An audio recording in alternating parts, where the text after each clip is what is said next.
Bună ziua! Vă prezint astăzi o rețetă de cake din albușuri cu cacao.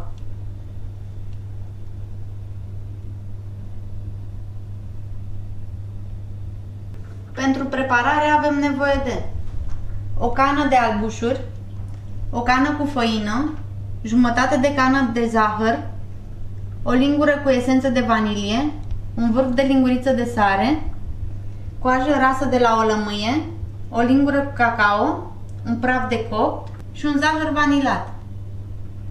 Pentru măsură am folosit o cană de 300 de ml.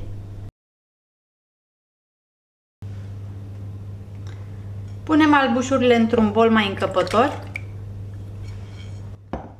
peste care adăugăm sare. Și începem să le mixăm.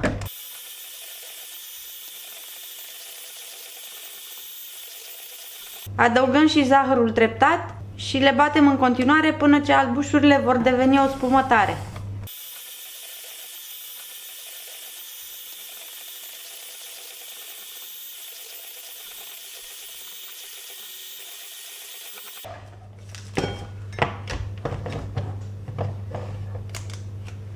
Apoi punem zahărul vanilat, esența de vanilie și coaja rasă de lămâie.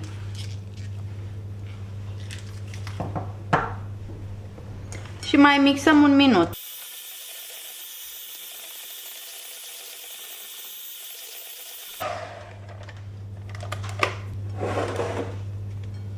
Peste făină punem praful de copt.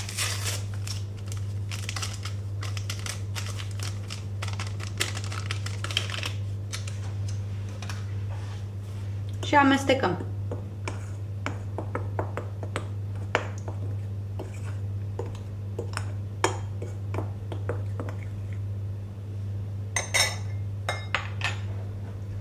Apoi punem făina treptat în compoziția de albușuri și amestecăm cu ajutorul unui tel cu mișcări de jos în sus.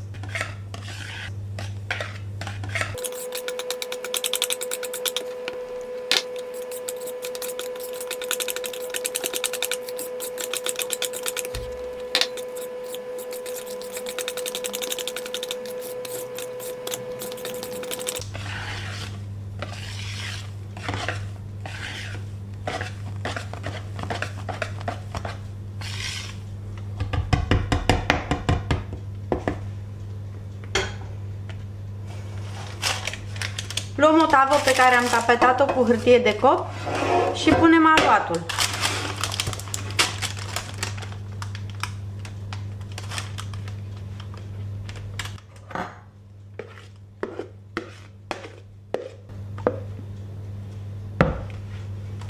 Nivelăm bine.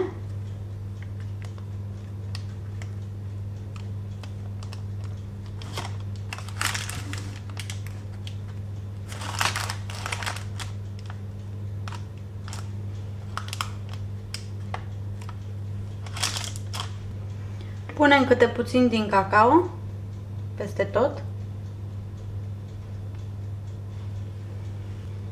și amestecăm cu un bețigaș de frigăruie.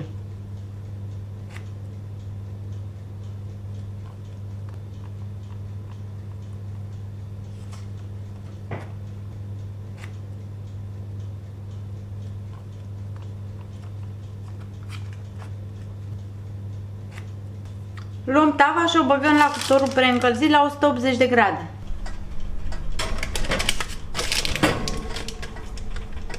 După 30 de minute, checul s-a copt, așa că îl vom scoate de la cuptor.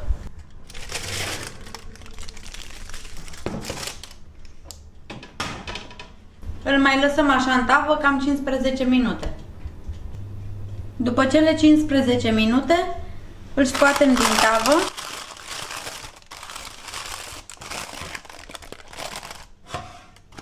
Îndepărtăm hârtia de copt.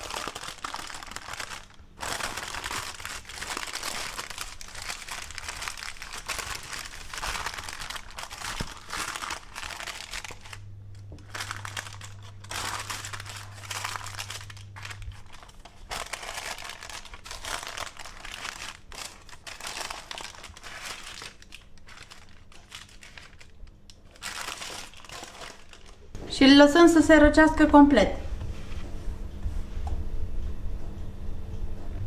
Checul s-a răcit complet, așa că îl vom tăia să vedem cum arată și la interior.